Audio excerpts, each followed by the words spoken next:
যদি শেখ হাসিনার মতো ভবিষ্যতে আর কোন স্বৈরাচার দেখতে না চান যে আপনাদের সন্তানদের রক্ত ঝরিয়েছে, তাহলে গণভোটে হ্যাঁ ভোট দিন। যারা বিগত সময়ে বারবার কথা দিয়ে কথা রাখেনি তাদের মতো হব না।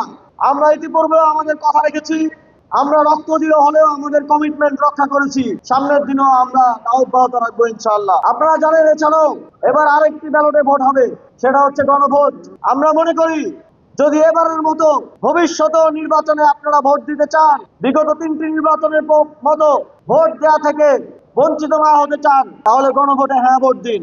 যদি শেখ হাসিনার মতো ভবিষ্যতে আর কোন স্বৈরাচার দেখতে না চান যে আপনাদের সন্তানদের রক্ত ঝরিয়েছে, তাহলে গণভোটে হ্যাঁ ভোট দিন। যদি ঘুষ ছাড়া, মামা দাদা ছাড়া চাকরি পেতে চান, তাহলে হ্যাঁ ভোটে ভোট দিন। যদি ব্যাংকে রাখা নিজের টাকার আমানতের নিরাপত্তা চান, ব্যাংক লুটেরাদের থেকে রক্ষা পেতে চান, তাহলে হ্যাঁ ভোটে ভোট দিন। যদি আদালতে ন্যায় বিচার পেতে চান, তাহলে গণভোটে হ্যাঁ ভোট দিন।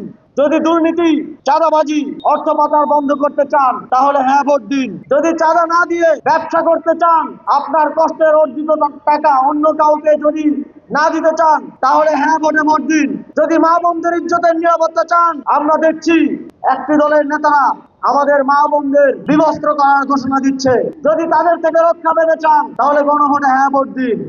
আমাদের মা বোনদের নিরাপত্তার প্রতি হুমকি হওয়ার দুঃসাহস দেখাবে 11 দলীয় জোট বাংলাদেশের জনগণকে সাথে নিয়ে তাদের কালো হাত ঘুরিয়ে দিবে ইনশাআল্লাহ।